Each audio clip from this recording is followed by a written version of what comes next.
Rising India news 24 channel subscribe करें, like करें। Rising news 24 से मैं राजेश झा। हम बिहार में है। बिहार में आगामी चुनाव है विधानसभा का।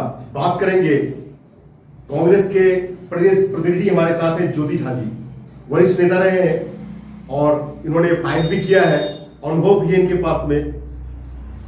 ज्योति झा जी नमस्कार। जी आपको नमस्कार। आने वाले समय में चुनाव आने वाला है, क्या इस बार भी भाजपा ही आएगी, नीतीश की सरकार बनेगी? देखिए, बिहार 1990 के बाद से अपने आप को ठगा महसूस कर रहा है। आप याद कीजिए, 1990 से पहले का दौर वाला बिहार क्या था। हमारे मधुबनी जिला में लोहट चीनी मिल चालू था, सकरी चीनी मिल का चालू था, पंडोल सूता मिल चालू था, समस्तीपुर का अशोक पेपर मिल चालू था, मधेपुर में हमारा दूध मिल चालू था। लेकिन 1990 जब इतनी बहुत सारी सुविधा नहीं थी, तब हमारे मिथिला में बहुत सारे उद्योग थे। जब अब पूरी तरह से हर एक सुविधा से परिपूर्ण है हमारा मिथिला, तो कोई कल कारखाना ही नहीं है। जो भी सरकार आए वो सिर्फ जाति पाति मजहब में लोगों को घेर के रखे, विकास करने का सोच नहीं था। जो कांग्रेस का दिया हुआ सब कुछ था उसको उन्होंने खत्म करने का काम किया। मैं बचपन में देखा हुआ है, जब लोहट चीनी मिल और रैयाम चीनी मिल था, सकरी चीनी मिल था, तो उस समय में हर एक दिन किसानों के घर में दीपावलियां होया करती थी। जी, क्या रौनक था। हमारे किसान किसानी से इतना धन अर्जित कर लेते थे, जो बड़े बड़े शिक्षण संस्थानों में अपने बच्चों को संस्कार देने के लिए लेते थे। हमारा मिथिला पूरा तरक्की कर रहा है। लेकिन बदकिस्मती आई, बीच में जो सरकारें आई वो जात पात के बंधन में लोगों को उलझा के वो सिर्फ अपना तरक्की किया। मिथिला हो या बिहार हो, उसको खत्म करने का काम किया, जिसके 1990 के बाद से बिहार में पलायन का दौर शुरू हुआ। आज चाहे वो नौकरी के नाम पे पलायन हो, चाहे वो शिक्षा के नाम पर पलायन हो, चाहे बेहतर स्वास्थ्य सेवाओं के लिए पलायन, बिहार सिर्फ और सिर्फ एक पलायन स्टेट बन के रह गया है। नहीं तो आज तक जो भी हमारे बिहार को प्राप्त है, चाहे वो पटना की विशाल अंतर्राष्ट्रीय स्तर पर बहुत बड़ा अस्पताल है PMCH, वो कांग्रेस की सत्ता शासन में आया हुआ है।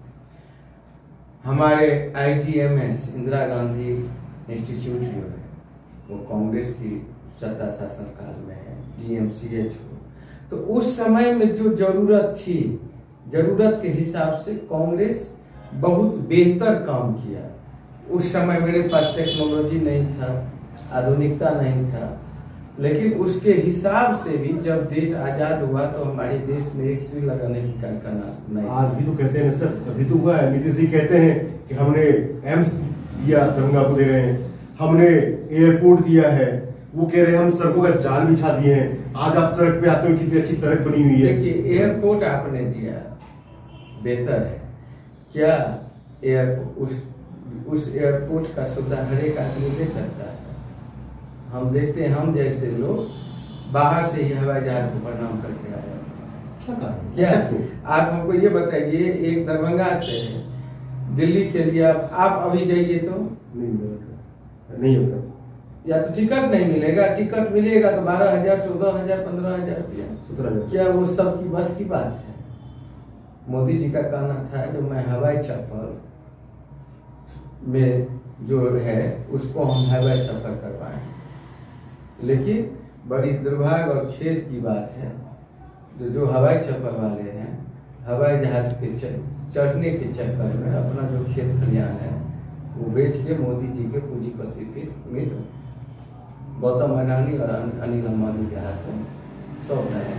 इस बार बिहार कांग्रेस का मुद्दा क्या है चुनाव में? देखिए, हमारा एक सीधा सा है, जो कांग्रेस अगर सत्ता शासन में बिहार में आती है तो मेरा जो पहला काम होगा वो पलायन को रोकना होगा। चाहे वो पलायन नौकरी के लिए बाहर जाना हो, चाहे शिक्षा के लिए जाना हो, या बेहतर स्वास्थ्य व्यवस्था के लिए जाना हो। मेरा पूर्ण पहला काम रहेगा जो मैं पलायन स्टेट से बिहार को मुक्त करूं। दूसरा, जो अभी भ्रष्टाचार पूरे चरम पराकाष्ठा पर है उसको रोकने का काम करूंगा। तीसरा, अफसरशाही जो आम आवाम को सुनने वाला नहीं है, बिहार सरकार में सिर्फ 2, 4, 5 लोग का ही चलता है। अभी जो सांसद विधायक हैं वो सिर्फ रबर स्टाम्प हैं, वो अपनी योजना का सिर्फ अनुशंसा करने के लिए सांसद विधायक हैं, किसी को कुछ नहीं चलता है। चौथा, भय मुक्त बिहार बनाने का काम करूंगा। आज कोई ऐसा दिन नहीं है जो बिहार की सड़कों पे दिन दहाड़े गोली की ततराहट नहीं आती है। सुशासन बाबू तो कहते हैं कि सुशासन बाबू की सरकार है। देखिए, तो फिर तब ये सब क्यों होता है? आप बिहार के किसी भी कार्यालय में जाइए, शराबबंदी करने का पहल उन्होंने अच्छा काम किया नीतीश बाबू। अच्छा, हाँ, लेकिन ज्योति जी आपने सही बात कही, शराब की बात कही। शराब के बारे में तो यहाँ पे ये कहा था यहाँ होम डिलीवरी हो रही है। देखिए, शराबबंदी बहुत अच्छा डिसीजन था, लेकिन अगर वो हो पाता था, शराब का कारोबार से बिहार के राजस्व में क्षति आई, कमी आई, और ब्लैक मनी का इजाफा नीतीश बाबू के इर्द गिर्द में जो भी लोग होते हैं वही ये सिंडिकेट चलवाते हैं।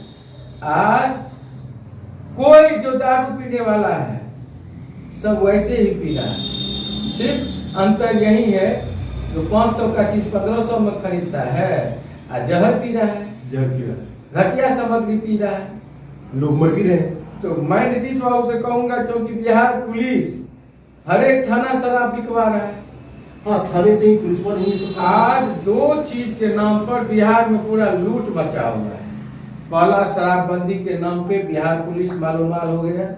दूसरा, बिहार में सर्वे के नाम पे हर एक कर्मचारी से लेकर अंचलाधिकारी खाटी करोड़पति बन गया। आप किसी भी अंचल कार्यालय जाइए, परिमार्जन के नाम पे 5000, दाखिल खारिज के नाम पे 25 से 50,000, काम नहीं होता है, सिर्फ पब्लिक आम आवाम को डराया जाता है। आखिर मैं नीतीश बाबू से कहूंगा, आप बहुत अच्छे व्यक्ति हैं। आपका जो चरित्र था 2005 में, कभी बिहार का इतिहास लिखा जाता तो आपका नाम स्वर्ण अक्षरों में लिखा जाता। कहीं ऐसा तो नहीं कि पलटू राम पे पलट के आ जाएंगे? ये तो नीतीश बाबू है तो कुछ कर भी सकते हैं, मुमकिन नहीं है, तो असंभव को भी संभव कर देते हैं। हाँ, तो अब तो वो उसी के नाम से जाने जाते हैं, क्योंकि बिहार की तरक्की की अब उनकी सोच नहीं है, सिर्फ और सिर्फ उनकी कुर्सी कैसे तरक्की करे। आपने कहा मुमकिन नहीं है, लेकिन नामुमकिन भी नहीं है। पूरा कुछ भी कर सकते हैं, करवा सकते हैं। आपने एक चीज बहुत अच्छी बात कही कि शराब का कारोबार थाने से ही हो रही है, थाने के द्वारा हो रही है, पुलिस के सहयोग से हो रही है, भ्रष्टाचार लिखते हैं पूरी तरह से। लेकिन ये जो आपने कहा कि जो रेवेन्यू बिहार की कम हुई थी, वो रेवेन्यू तो आपने कैप्चर कर लिया, बिहार सरकार नहीं कर लिया। आपने रजिस्ट्री के ऊपर रेट बढ़ा दिया, पेट्रोल के ऊपर रेट बढ़ा दिया, आपने रेवेन्यू तो कैप्चर कर लिया। लेकिन इतना बड़ा साम्राज्य जो बना दिया अवैध कारोबार का, अवैध शराब का। देखिए, शराबबंदी एक ऐसा सिंडिकेट है, अभी जो हर एक दिन बिहार की सड़कों पे गोली चल रही है, उसमें सबसे बड़ा भूमिका वो शराब संभालने का है। तो अपराध तो बेलगाम हो गया, इसको आप कैसे रोकेंगे? हर एक गांव गली मोहल्ला में 1-2 कारोबारी हैं, उनको पैसा कमाने का हवस लग गया है। जब पैसा का हवस शुरू हो जाता है तब ये लोग अपराधी बनते हैं, आतंकवादी बनते हैं, हर एक कुछ करते हैं। जब आपकी सरकार आएगी इसको कैसे रोक पाएंगे? देखिए, हम लोग पूरी गंभीरता पूर्वक बिहार के हित में, बिहार वासियों के हित में जो भी सख्त से सख्त कदम उठाना पड़ेगा हम लोग उठाने का काम करेंगे, और बिहार को बेहतर बिहार बनाने में हम लोग सफल होंगे। बहुत बढ़िया। क्या लगता है, क्या आप इस ओर इशारा कर रहे हैं कि शराबबंदी को अगर बंद करना पड़े तो बंद भी कर सकते हैं? क्या कांग्रेस इस तरफ बढ़ेगी? बिहार के हित के लिए, बिहार की जनता के हित के लिए जो बेहतर हो वो करेंगे। वो हम लोग करेंगे। बहुत बहुत धन्यवाद अब्बा। राइजिंग न्यूज़ 24 से देश और दुनिया का सबसे तेजी से उभरता हुआ news channel rising India news 24 channel को सब्सक्राइब करें, लाइक करें और वीडियो को शेयर करें।